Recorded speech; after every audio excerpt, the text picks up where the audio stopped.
Hello everyone, welcome back to the channel get PYQ की series बहुत जोर शोर से चल रही है। अगर आपने लास्ट लेक्चर्स नहीं देखे हैं जरूर जाकर देख लीजिएगा। अच्छे क्वेश्चन मिस नहीं हो, एग्जाम बहुत ही नजदीक में है। और अगर हम बात करते हैं बेहतरीन लेवल के क्वेश्चन कर रहे हैं और ये लेक्चर नंबर 31 है, तो पहले क्वेश्चन की तरफ चलते हैं। जैसे कि सॉइल मैकेनिक्स सबसे इंपॉर्टेंट सब्जेक्ट, अगर इसकी बात करें तो ये हमारा बहुत ही इंपॉर्टेंट सब्जेक्ट है। तो उसके क्वेश्चन हम सॉल्व करने वाले हैं। पहला क्वेश्चन है, soil stratum is 10 metre thick. Soil stratum is 10 metre thick, मतलब हमारा जो डी की वैल्यू हमारी 10 मीटर थिक है, लेकिन आगे बोल रहा है कि with pervious stratum on top and bottom, मतलब जो स्ट्रेटम है बेसिकली उसमें पार्टिकल हमारे टॉप से भी निकल सकते हैं और बॉटम से भी निकल सकते हैं। तो अगर मुझे यहाँ पे करना होगा तो डबल ड्रेनेज हो रहा है, तो डी की वैल्यू क्या हो जाएगी? हम डी की वैल्यू की बात करें तो ये हो जाएगा h/2, जो कि 10 मीटर है। तो 10/2 मतलब 5 मीटर। और आगे अगर हमें देखो कि सेंटीमीटर में दिख रहा है तो सब हम सेंटीमीटर में करेंगे तो 500 सेंटीमीटर हो जाएगा। ठीक है, आगे बढ़ते हैं। The time required for 50% consolidation. तो यू की वैल्यू हमें दे रखी है 50%, तो इस पे हमें कंसोलिडेशन पे हमें ये 50% कंसोलिडेशन में कितना टाइम लगा ये निकालना है। बेसिकली अगर हम बात करें तो ये TV is equal to CV T/D² वाला फॉर्मूला लगाना है, जहाँ पे T की वैल्यू हमें फाइंड करनी है। तो कैपिटल TV की वैल्यू हमें दे रखी है 0.197। वॉइड रेशियो की वैल्यू दे रखी है हमें, वॉइड रेशियो की वैल्यू दे रखी है 2। हमें कोफिशिएंट ऑफ परमेबिलिटी की वैल्यू दे रखी है 10⁻⁷ सेंटीमीटर पर सेकेंड। और ये है कोफिशिएंट ऑफ कंप्रेशन की जगह ये है कंप्रेसिबिलिटी, ये हमारा कंप्रेसिबिलिटी है। तो AV की वैल्यू हमें दे रखी है 0.0003 सेंटीमीटर स्क्वायर पर ग्राम। तो अगर हम बात करते हैं, सबसे पहले हमें CV निकालना होगा। तो हमें ये पता है कि K is equals to CV MV gamma W। Gamma W यहाँ पे ग्राम पर CC में सब चल रहा है, तो गामा W की वैल्यू हो जाएगी 1। CV की वैल्यू हमें फाइंड ही करनी है, K की वैल्यू हम यहाँ लिख देंगे 10⁻⁷। CV की वैल्यू फाइंड करनी है। MV की वैल्यू पता नहीं है मुझे, कोफिशिएंट ऑफ वॉल्यूम कंप्रेसिबिलिटी नहीं पता, लेकिन मुझे ये पता है AV अपॉन में 1+E0 इसका फॉर्मूला होता है और ये हो जाएगा 1।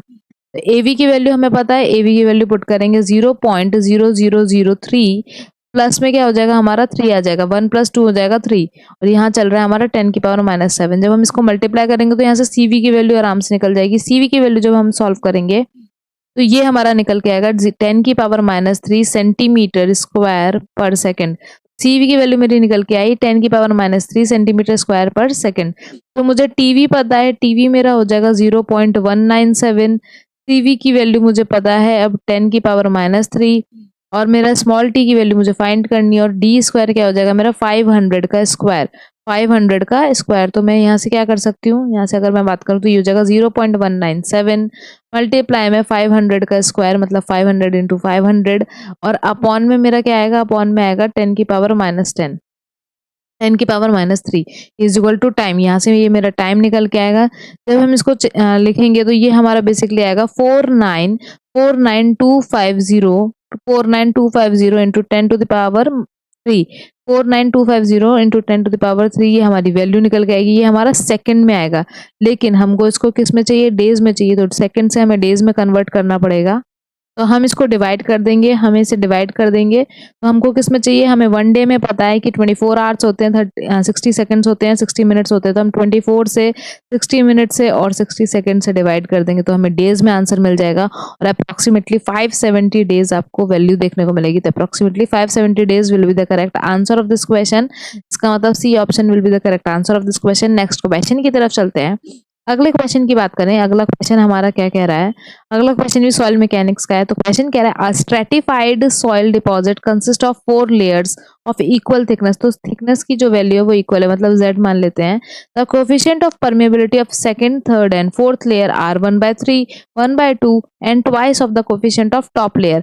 इसका मतलब जो K2 की वैल्यू है वो हमारी 1/3 ऑफ K1 हो जाएगा। ठीक है, आगे अगर हम बात करते हैं दूसरा, K3 की वैल्यू हो जाएगी 1/2 ऑफ K1। और जो मेरा K4 है उसकी वैल्यू हो जाएगी ट्वाइस ऑफ K1। तो यहाँ से हमें पता है कि ये बोल रहा है कि average permeabilities of deposit in parallel और परपेंडिकुलर डायरेक्शन में निकालना है। अगर मैं हॉरिजॉन्टल की बात करूँ तो फॉर्मूला क्या हो जाता है हमारा, K1Z1 प्लस K2Z2 और इस तरीके से चलता रहेगा, प्लस K3Z3। और हमारे 4 हैं तो हम एक और लगा लेते हैं, K4Z4। और नीचे हमारा आ जाएगा, यहाँ पर हमारा डिनोमिनेटर में आ जाएगा Z1 plus Z2 plus Z3 plus Z4। आगे बढ़ते हैं, अगर हम इसको सॉल्व करें तो यहाँ पे हमारे पास क्या हो जाएगा, वैल्यूज हम यहाँ पे पुट कर लेते हैं। तो K1 की वैल्यू तो हम K1 ही मान लेते हैं, K1 की वैल्यू K1 हो जाएगा। दूसरे में बोल रहा था Z को Z ले लेते हैं, यहाँ पर K2 में क्या था हमारा 1/3 था, आई गेस यहाँ पर हमारा 1/3 1/2 और ट्वाइस हो जाएगा। ठीक है, तो 1/3 K1 Z plus 1/2 K1 Z plus twice K1 Z, और यहाँ पे हमारा डिनोमिनेटर में क्या आ जाएगा 4Z हो जाएगा। ठीक है, तो Z Z ऊपर से कैंसिल, ऊपर के Z सारी कैंसिल हो जाएगी। अगर मैं जो न्यूमरेटर पार्ट है उसको अगर एलसीएम लेना चाहूँ तो 6 एलसीएम ले लेते, तो यहाँ हो जाएगा 6 K1 प्लस में यहाँ पर अगर हम 6 करना चाहेंगे तो ये हो जाएगा 2 K1, यहाँ पर क्या हो जाएगा हमारे पास 3 K1, और ये हो जाएगा मेरा, अगर इसकी बात की जाए तो ये हो जाएगा 6 बनाना है इसको, तो 12 K1 हो जाएगा, 12 K1। वेल अगर हम इसकी बात करें तो डिनोमिनेटर क्या हो जाएगा, जो हमारा एलसीएम लिया 6 और ये 6 इंटू 4 हो जाएगा हमारा 24।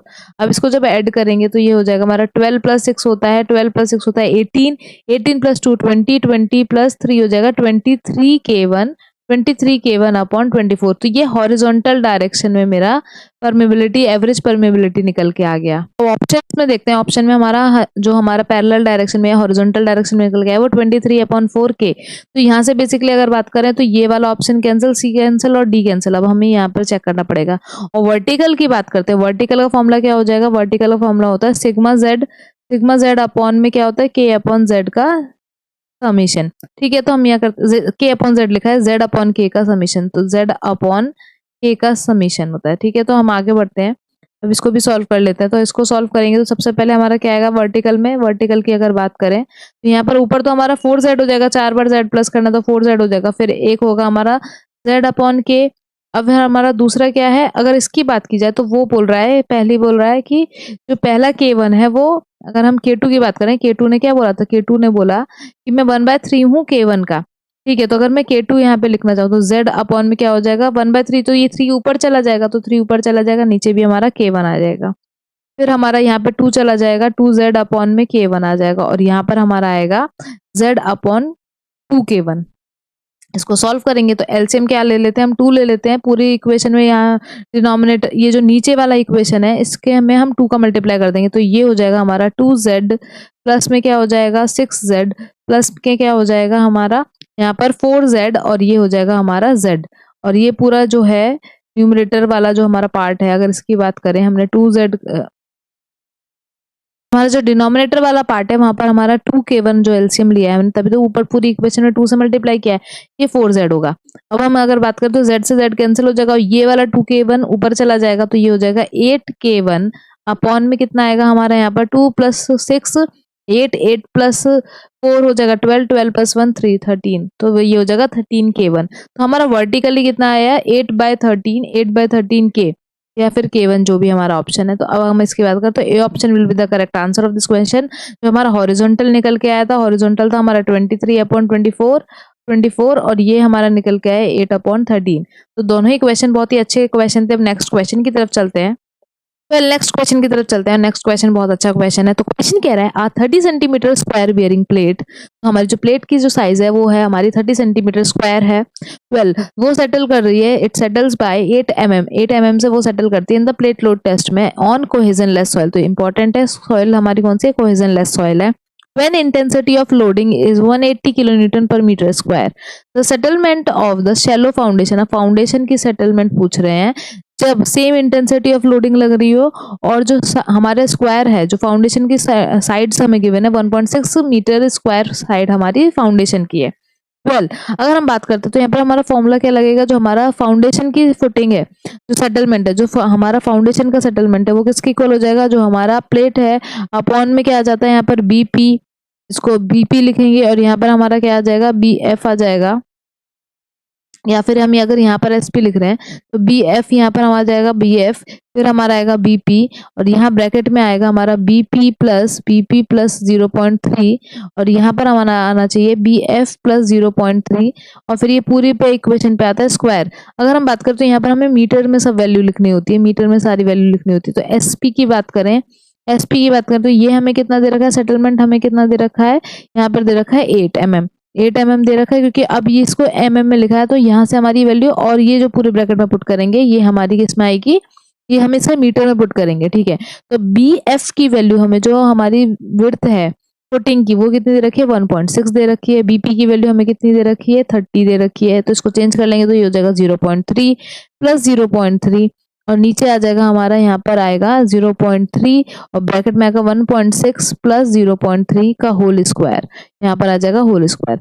अब इसको सॉल्व करेंगे तो ये तो 8 mm में चल रहा है, यहाँ पर आ जाएगा हमारा ये 1.6 में मल्टीप्लाई करेंगे 0.6 का, ये हो जाएगा 0.6, तो यहाँ पे हो जाएगा 0.3 और ये हो जाएगा हमारा 1.9। तो डेसिमल से पूरे डेसिमल तो कैंसिल ही हो जाएंगे, डेसिमल से डेसिमल कैंसिल, तो यहाँ पे आएगा हमारा बनेगा 8 में बाहर चल रहा है, यहाँ स्क्वायर चल रहा है और यहाँ पे चल रहा है स्क्वायर, 1.6 और 1.9 का डेसिमल कैंसिल, तो ये हो जाएगा 1.16 मल्टीप्लाई बाय 6 अपॉन में 3 मल्टीप्लाई बाय 19 का होल स्क्वायर, ये कट जाएगा, ये 2 हो जाएगा। तो अब यहाँ से हम आराम से सॉल्व कर सकते हैं, ये हो जाएगा 16 इंटू 2 का अपॉन 19 का होल स्क्वायर। जब हम इसको सॉल्व करेंगे और 8 से मल्टीप्लाई करेंगे तो हमारा mm में आंसर निकल के आएगा, जो कि अप्रोक्सीमेटली हमें 22.7 mm देखने को मिलेगा।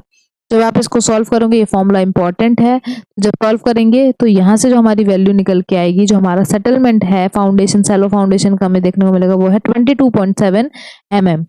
नेक्स्ट क्वेश्चन की तरफ चलते हैं। नेक्स्ट क्वेश्चन बहुत ही उम्दा लेवल का क्वेश्चन है।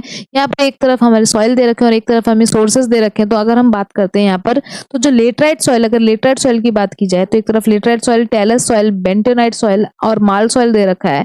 वहां पर दूसरी तरफ पूछा है कि किस सोर्सेज से वो हमारे आते हैं। तो लेटराइट सॉइल की अगर हम बात करें तो लेटराइट सॉइल बेसिकली जो हमारा बेसाल्ट होता है उससे फॉर्म होता है, बेसाल्ट जो है उससे फॉर्म होता है। और रेसिडुअल सॉइल है, रेसिडुअल सॉइल की बात करें जो पेरेंट रॉक होती है उसके पास अगर जो छोटे पार्टिकल्स स्टे कर जाते हैं तो उस सॉइल को हम रेसिडुअल सॉइल बोलते हैं।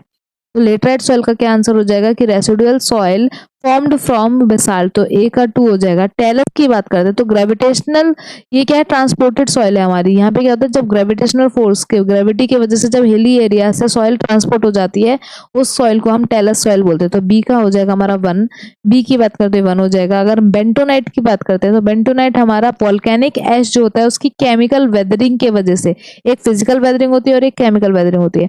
जब केमिकल वेदरिंग के वजह से, जो वोल्केनिक ऐश की वजह से हमारी जो सॉइल फॉर्म होती है उसे बेंटोनाइट सॉइल बोलते हैं। तो सी का हमारा 4 हो जाएगा। और माल सॉइल क्या है, जो हमारी एक्वेटिक लाइफ होती है, जो हमारा ये एक्वेटिक लाइफ है, पानी के अंदर जो लाइफ है, उनके जो सेल मास रह जाते हैं, उनके जो बोन्स रह जाते हैं, उनमें जो डिग्रेडेशन होने लगता है टाइम के संग, उनका डिकम्पोजिशन होने लगता है, उसके वजह से जो सॉइल फॉर्म होती है उसे माल सॉइल बोलते हैं। और ये हमारी ऑर्गेनिक सॉइल है, तो इसका हो जाएगा 3। तो 2 1 4 3 मतलब D option will be the correct answer of this question. D option will be the correct answer of this question. और ये इंपॉर्टेंट क्वेश्चंस थे सॉइल मैकेनिक्स के। आई होप आपको ये क्वेश्चंस अच्छे लगे होंगे। नेक्स्ट लेक्चर में हम और भी प्रीवाईक्यू सॉल्व करने वाले हैं। इस लेक्चर को आपको किसी एक सिविल इंजीनियरिंग एस्पिरेंट के संग शेयर करना है। आई होप आपको ये लेक्चर अच्छा लगा होगा। Thank you so much for watching. Like and subscribe our channel.